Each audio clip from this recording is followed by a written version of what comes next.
Quiero saludar a los hermanos con la paz del Señor esta mañana, esperando que nos encontremos todos conectados o a lo largo del día se puedan ir conectando poco a poco y puedan ver el video. Hoy domingo, pues como habíamos comprometido, llevar la escuela dominical a través de estos medios de Facebook y de YouTube. Y hoy día vamos a estudiar el libro de los Hechos, capítulo 1. Vamos a empezar con una oración. Padre, en el nombre de Jesús, queremos darte gracias por este nuevo día que nos concedes de vida, por la oportunidad que nos permite, Señor, de poder estar delante de ti. Perdona nuestros pecados, lávanos en tu sangre, Señor, y que en este nuevo día, Señor, podamos tener un corazón agradecido y podamos reconocer en todo momento que solo tú eres Dios. Danos gracia, conocimiento, danos luz y sabiduría para poder interpretar tu palabra de la manera correcta. Te lo ruego, Padre, en el nombre de Jesús. Amén. Hechos capítulo 1. Habíamos revisado ya la semana pasada en la iglesia, que fue el último culto que se realizó, sobre la introducción, los primeros 3 versículos del libro de los Hechos. Y hoy vamos a ver, pues, desde el versículo número 4 en adelante, vamos a ver y a estudiar la palabra del Señor. Dice el verso número 4 de Hechos: y estando juntos los mandó que no se fueran de Jerusalén, sino que esperasen la promesa del Padre, la cual oísteis de mí. La Biblia es un libro, el libro de los Hechos es el libro donde se le da prioridad a la resurrección de Jesucristo. Ya había dicho que fue Lucas que escribió el libro de los Hechos y que es importante de que entendamos que en el libro de los Hechos el tema prioritario que tenemos en este libro es la resurrección de Cristo. Esa es la base del Evangelio y es la base de la predicación. Si Cristo hubiera muerto y no resucitara, vana sería nuestra predicación y nuestra fe. Lo que le da vida al Evangelio, lo que le da vida a nuestra predicación, no es nuestra elocuencia, no es nuestra sabiduría, no son ni siquiera los milagros. Lo que le da vida al Evangelio es la resurrección de Cristo. Por cuanto Él vive, nosotros vivimos, su palabra está viva. Entonces vemos aquí las palabras que Jesús dice. Lucas que el Señor se manifestó con muchas pruebas indubitables durante 40 días. Pruebas que no dejaban dudas. Ahora, miramos, mis amados hermanos, que el problema el problema no está en el libro de los Hechos, sino en la incredulidad de la gente. Hoy el ser humano quiere todo ver y entender para poder creer y obedecer. Y en el mundo espiritual no se maneja así. En el mundo espiritual nosotros creemos sin ver y obedecemos aunque haya cosas que no logremos entender. Porque es Dios quien lo ha determinado y quien lo ha establecido en su palabra. Entonces vemos, mis amados, que el libro de los Hechos es un libro que está a disposición de quien quiera leerlo, de quien quiera examinarlo, probarlo, y va a encontrar en todo este libro evidencia de que Cristo está vivo. Él resucitó y dice su palabra, el verso 4, y les dijo que no se fueran de Jerusalén, sino que esperasen la promesa del Padre, la cual le dijo, oíste de mí. Estando juntos, les dijo, no salgáis de Jerusalén, sino que esperen la promesa del Padre, la cual Él les había prometido. Estaba claro, verso 5. Y les dice, Juan, a la verdad, bautizó con agua, pero ustedes, los discípulos y la iglesia futuro, seréis bautizados ¿con qué? Con el Espíritu Santo, no dentro de muchos días.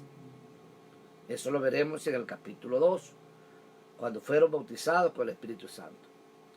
Este Cristo resucitado se apareció a los apóstoles, le dio instrucciones, no les dejó ciegos. No es que cogió, resucitó y se fue. Él les dio instrucciones.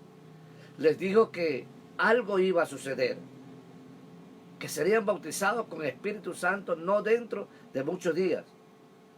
Este era el bautismo del Espíritu Santo, era la promesa del Padre. Y Jesús les había dicho y les había hablado acerca de ello.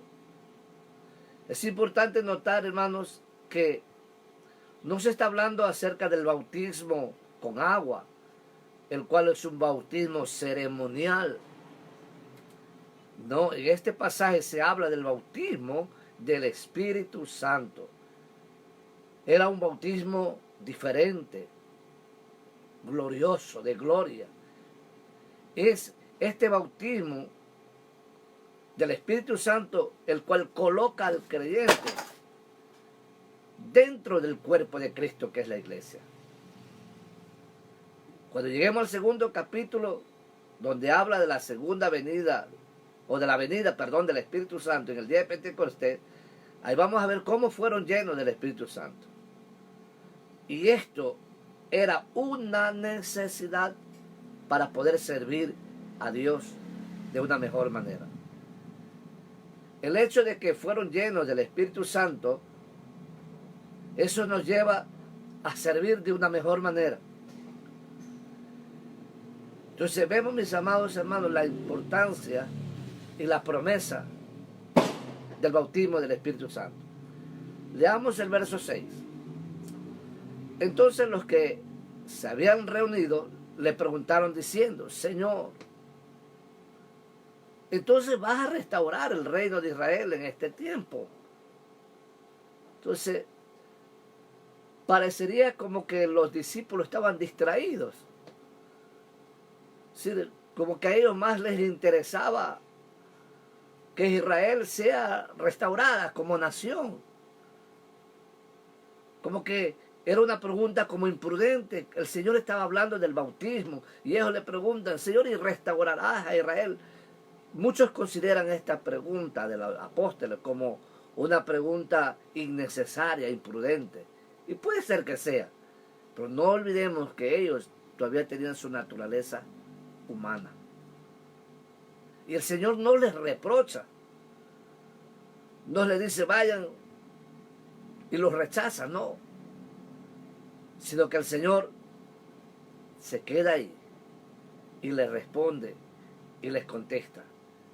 Y le dice el verso 7, les dijo, miren, el reino de Israel será un día restaurada, pero eso no toca ahorita.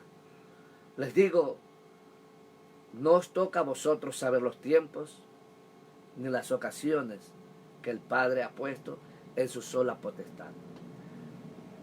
Cuando Dios haga estas cosas o cuando Dios haga tal o cual cosa, no depende de nosotros.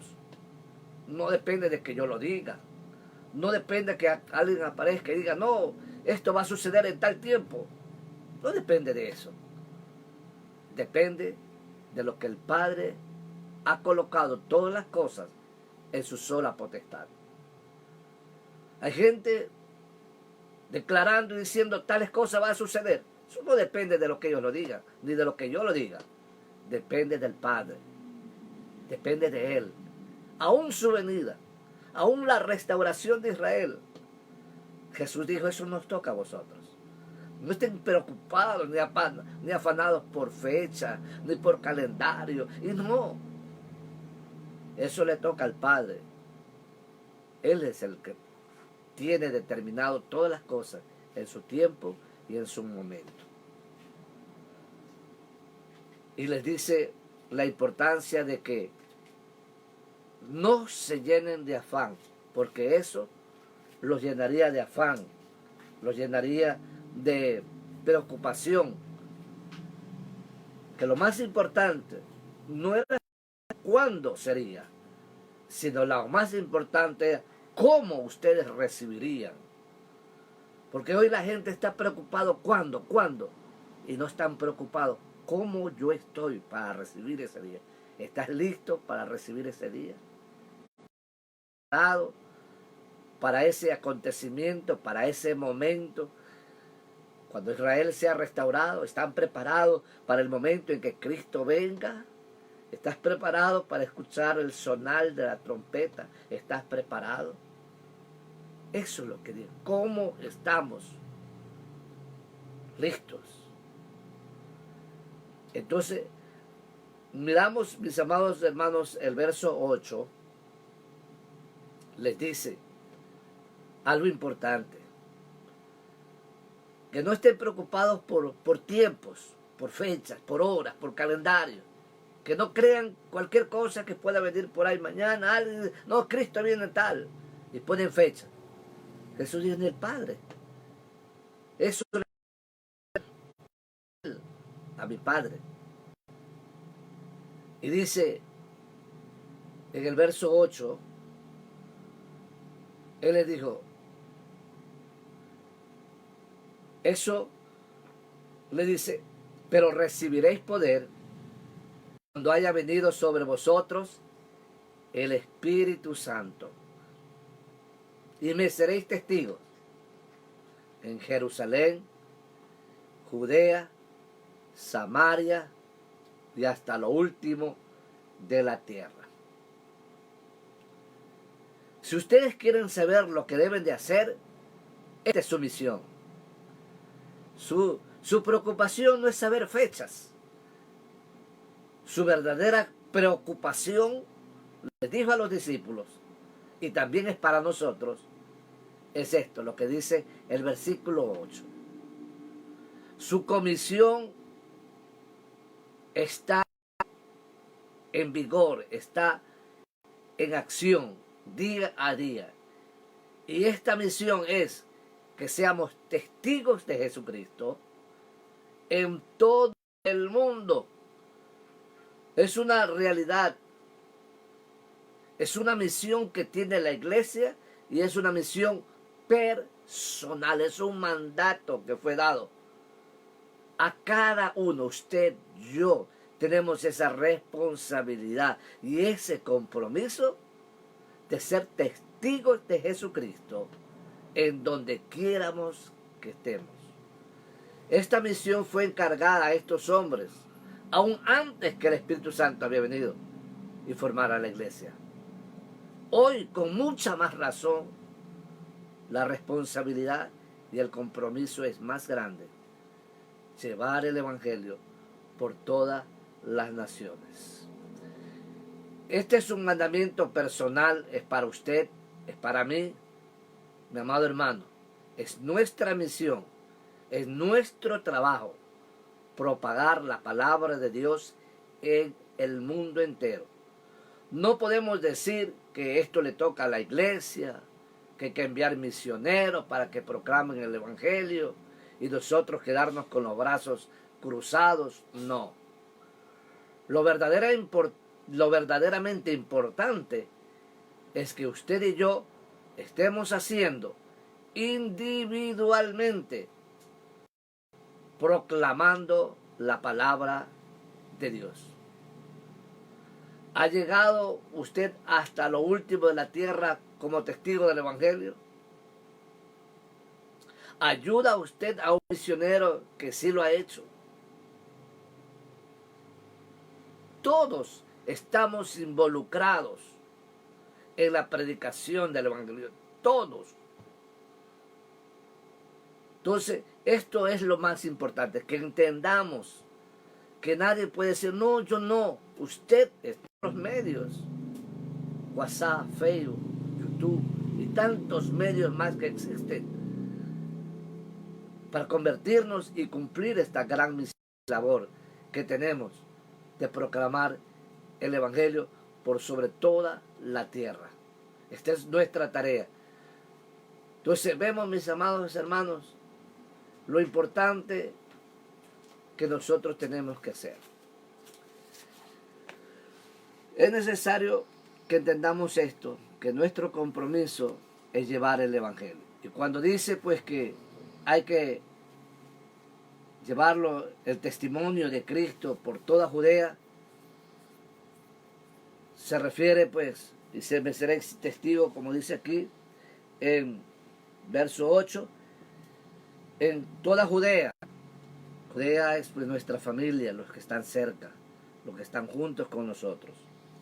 Samaria, nuestros vecinos, los que están un poquito distantes, y hasta lo último de la tierra. El Evangelio debe ser proclamado y predicado por nosotros. Verso 9 del capítulo 1 de Hechos.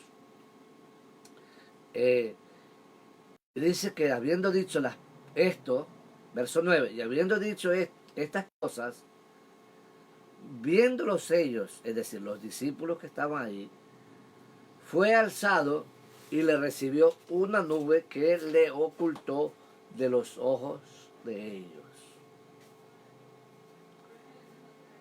Tanto el nacimiento de Cristo como su ascensión hacia los cielos es un milagro importante que debemos considerar y muy significativo. La Escritura dice que solo hubo una nube para recibir. ¿Qué clase de nube sería? Una nube con vapor de agua, no, de ninguna manera. Eso era una misma nube de gloria. Era una nube de gloria, la gloria de Dios. Esa gloria que llenó el templo del tabernáculo en los tiempos del Antiguo Testamento, esa nube que cubría de gloria, es la misma gloria que llevó al Señor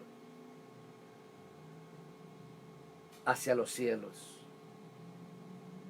Jesús nació en pañales, pero fue llevado en gloria a ocupar el mismísimo lugar que lo ocupaba antes, a la diestra del Padre, pero ahora con una nueva misión, interceder por usted y por mí. Él está intercediendo por usted y por mí. Mientras los discípulos observaban esta escena, dos ángeles con el aspecto de hombres se les aparecieron y les comunicaron un mensaje importante. Leamos el verso 10 y verso 11. Los discípulos, y estando ellos con los ojos puestos en el cielo, creo que era como una mirada de pena, de tristeza, se quedaron viendo hacia los cielos. Entre tanto que él se iba, se pusieron junto a ellos dos varones con vestiduras blancas, los cuales les dijeron: Galileos, ¿por qué estáis mirando al cielo? Porque este mismo Jesús que ha sido tomado de vosotros al cielo, hará como le habéis visto ir al cielo. Jesús fue glorificado y subió al cielo. Este mismo Jesús, el Jesús glorificado, así como se fue, ese mismo Jesús glorificado viene otra vez. Amén. Él viene. Y esa es nuestra esperanza. Y vendrá al mismo lugar, como dice el profeta Zacarías, ¿no? En aquel día se afirmarán sus pies sobre el monte de los olivos, que está al frente de Jerusalén al oriente. Al monte de los olivos se partirá por la mitad, de este a oeste, formando un valle muy grande. La mitad del monte se apartará, otra hacia el sur. Del mismo monte donde él subió, al mismo monte vendrá el monte de los olivos. Jesús viene. Este mismo Jesús que subió, este mismo Jesús glorificado, viene pronto. Y todo lo que vivimos y estamos viendo son señales de su venida. No estamos ciegos. Dijo, y estas señales, cuando vean que estas señales comiencen a suceder, entended que el tiempo está cerca. Cristo viene pronto. Prepárate. Verso 10 y 11. Perdón, verso 12. Entonces volvieron a Jerusalén desde el monte que se llama del Olivar, el cual es cerca de Jerusalén, recorriendo la distancia que la ley permite recorrer un sábado. La ley permitía recorrer, no se olvide que ya era sábado, Jesús ya había subido a los cielos y los discípulos tenían que volver a casa. Y la ley les permitía, según la ley de Moisés, les permitía recorrer 1 kilómetro aproximadamente. Eso es lo que la ley les podía permitir, recorrer un día sábado. Entonces ellos van de acuerdo a la ley. No olvidemos que estaban en plena fiesta de Pentecostés. Entonces había mucha gente por todos lados. Y ellos estaban hospedados en un lugar que la Biblia lo llama aposento alto. Entonces se desplazan a la ciudad. Entonces vemos que se quedaron en un lugar tal vez muy cerca del templo, donde eran las fiestas que se hacían. Todos los discípulos se quedaron muy cerca. Y cuando llegaron a Jerusalén para adorar, desde ahí se continuaron, que estaban hospedados ahí. Llegaron y se quedaron de residencia, que era el aposento alto. Y el templo estaba cerca. Veamos el versículo 13 y 14. Dice, cuando llegaron a su aposento alto, donde estaban alojados, ¿no? Pedro, Jacobo, Juan, Andrés, Felipe, Tomás, Bartolomé, Mateo, Jacobo, hijo de Alfeo, Simón el celote, Judas, hermano de Jacob. Todos estos perseveraban unánimes en oración y con las mujeres y con María, la madre de Jesús, y con sus hermanos. Nos alegramos porque aquí nos da una luz en cuanto a María, que también estaba allí. María dice que estaban todos reunidos. Juan, Pedro, Jacob, Felipe, Jacobo. Y también estaban y con ellas, con muchas mujeres que estaban ahí, estaba María, la madre de Jesús, y con sus hermanos. Hermanos de Jesús. Los hermanos de Jesús. No solamente eran los apóstoles hermanos de Jesús, porque Jesús dijo, todo el que hace la voluntad de mi Padre es mi Padre, mi hermano, mi hermana, mi madre. Aquí hace, especifica y separa. Los apóstoles eran unos y también Jesús tuvo hermanos. Porque no era pecado que María tenga hermanos, tenga más hijos. ¿No? Eso no era pecado, era normal. Entonces vemos, mis amados hermanos, que se quedaron allí esperando la paz del Padre con dos virtudes o con dos actitudes muy buenas. Estaban unánimes en oración y ruego. Ellos no sabían qué o cómo sería la manifestación del bautismo con el Espíritu Santo. No sabían. Solo sabían que serían bautizados. Y dice el verso 15 al 18. Ellos solo tenían que quedarse ahí. Jesús les había dicho, quedaos en Jerusalén. Todavía no salgan a proclamar, solo quédense ahí.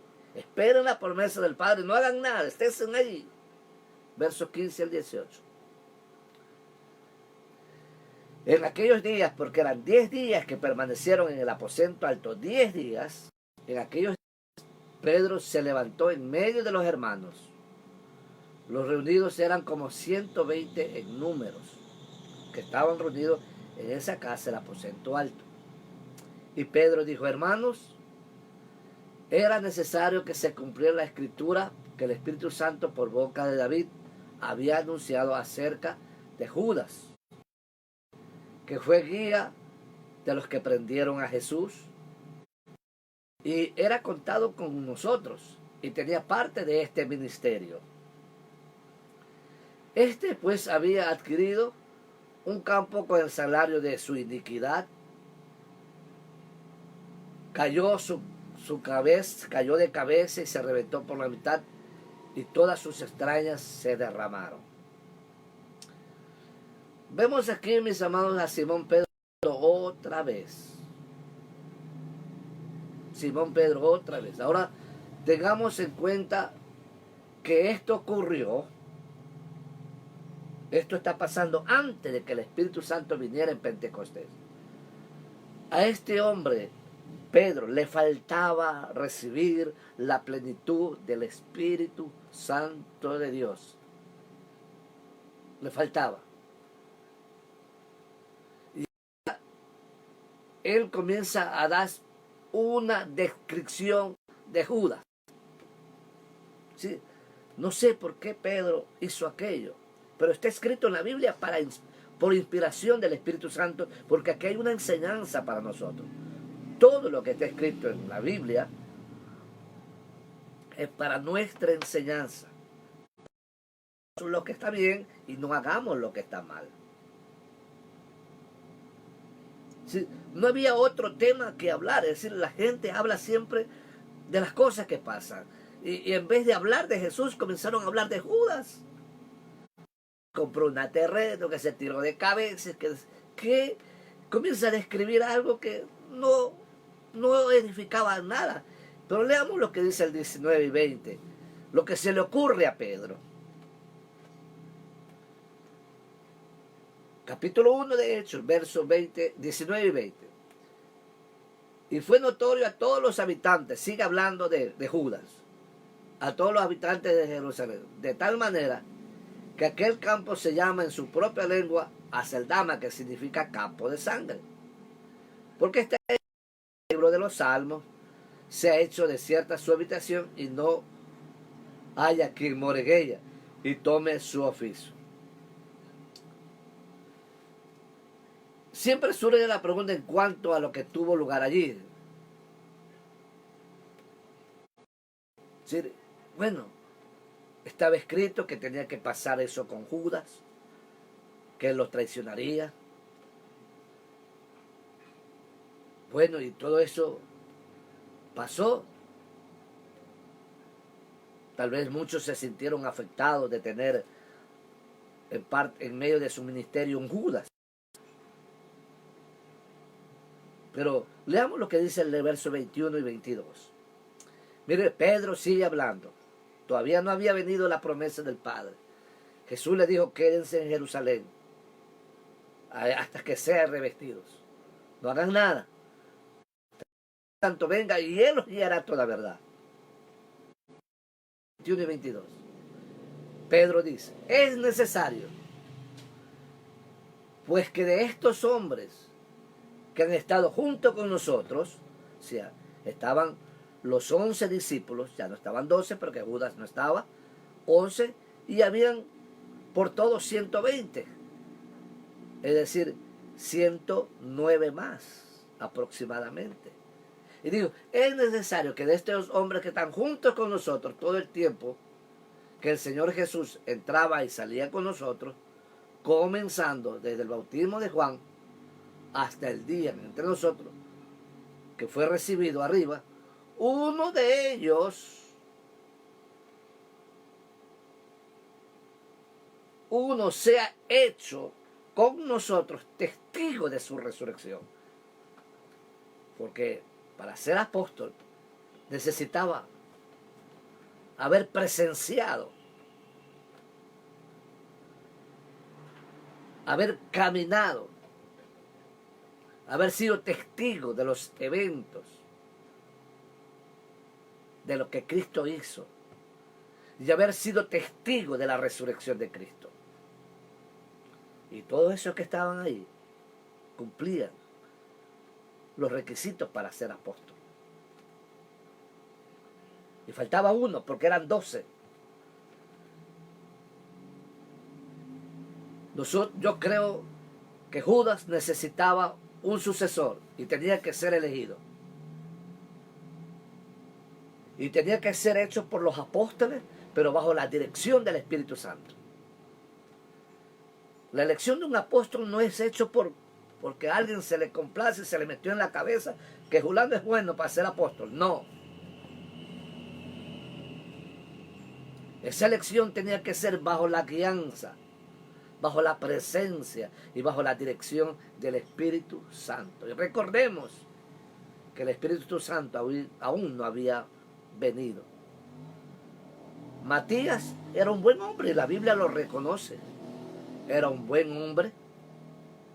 Eso no está en discusión. Cumplía con todos los requisitos para ser un apóstol. Cumplía con todos los requisitos.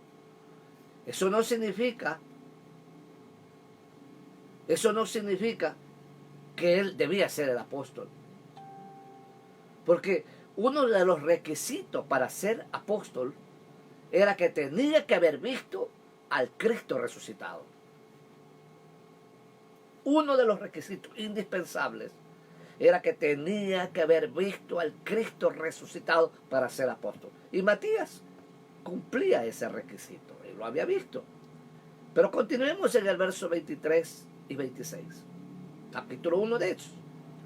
Entonces pusieron a 2, a José llamado Barsabas, que tenía por nombre Justo, y a Matías. Escogieron 2, los 2 eran aptos, los 2 estaban preparados. Y dice que orando dijeron: tú, Señor, que conoces los corazones de todos, muestra cuál de estos 2 has escogido para que tome la parte de este ministerio apostolado, del cual cayó Judas por transgresión para irse a su propio lugar. Entonces echaron suerte sobre ellos, y la suerte cayó sobre Matías, y fue contado entre los 11 apóstoles. Qué curioso. Esta fue una elección netamente bajo la dirección humana. Ahí no estaba la dirección del Espíritu Santo. Fue una dirección netamente humana. No era diabólica, ni carnal, ni mundana. No, era humana. Porque los líderes también se equivocan. También podemos elegir a alguien dentro de un ministerio y equivocarnos. No era la persona apropiada. Porque nosotros vemos que eligen a este hombre llamado Matías, que era muy bueno, y lo lo escogen echando suerte.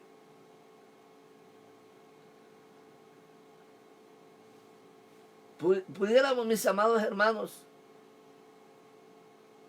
cómo el ser humano, aún nosotros los líderes, podemos escoger un diácono, un presbítero, un evangelista y aún un pastor bajo una dirección netamente humana. Y no quiere decir que está en pecado, que está mal. No. Pero eso quiere decir que debemos tener, y está escrito en la Biblia, para que entendamos que eso sucede. Y a veces nos equivocamos cuando elegimos a alguien. Porque si nosotros vemos en la Biblia, de Hechos capítulo 1 en adelante, hasta que termine la Biblia, es la única parte donde Matías aparece, y ahí queda, y ya no aparece nunca más. Matías ya no aparece en ninguna parte más de la Biblia. No aparece. No aparece más nada. Porque, hago un paréntesis, el verdadero apóstol que reemplazó a Judas fue el apóstol Pablo. Él fue el verdadero apóstol. Porque él fue testigo en los últimos de los 40 días que el Cristo resucitado estuvo aquí, se le apareció a Pablo. Por eso que Pablo defendía su apostolado. Muchos no querían tenerlo como apóstol. Y él defendía su apostolado. Y él decía, como a un abortivo se me apareció a mí el Señor. Al último ya. Pero él y por tanto, él defendía su apostolado porque cumplió los requisitos para ser un apóstol. Él los cumplió. Y con él tuvimos los 12 apóstoles, que no hay más. Apóstoles de hoy día que hay, pues, verá como, no sé. Pero ese no es nuestro tema de hoy.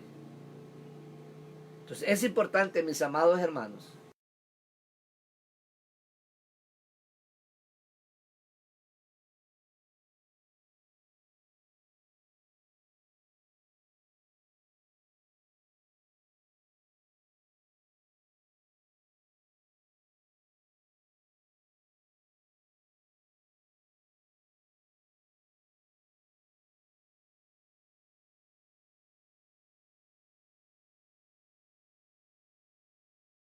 que en Hechos capítulo 1 nos conduce a los 4 evangelios hacia un punto muy importante. Lo que abren los 4 evangelios, Hechos lo coge y hace una sola lanza con más fuerza y apunta hacia la resurrección de Cristo. Mateo concluye con la resurrección de Cristo. Marcos concluye con la ascensión de Cristo. Lucas concluye con la promesa del Espíritu Santo. Y Juan concluye su evangelio con la promesa de la segunda venida de Jesús. Y Hechos capítulo 1 reúne los 4 acontecimientos y los menciona en uno solo.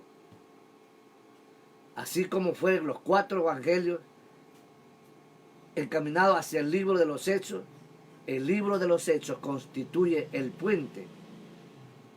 El libro de los Hechos constituye el puente que nos une los 4 evangelios con todas las epístolas y las otras cartas apostólicas. Mis amados hermanos, esperamos que tengamos presente, recordemos siempre, Cristo murió, fue sepultado, pero lo más importante y glorioso es que Él resucitó y vive. Subió a los cielos, envió la promesa del Espíritu Santo y hoy esperamos su venida. Dios lo ama y Dios quiere que usted cumpla esa gran misión, proclamar su palabra. Dios nos bendiga, mis hermanos. Terminamos el estudio de Hechos, capítulo 1. El próximo domingo seguiremos con Hechos, capítulo 2. Quiero que hagamos una oración para concluir este trabajo. Sigan firmes, sigan adelante, en sus casas sigan orando, procuren no salir, solamente hacer lo necesario. Necesitamos que Dios nos guarde, Dios nos ayude. Y mando saludos de parte de mi esposa, de mis hijos, también un saludo del pastor Armando.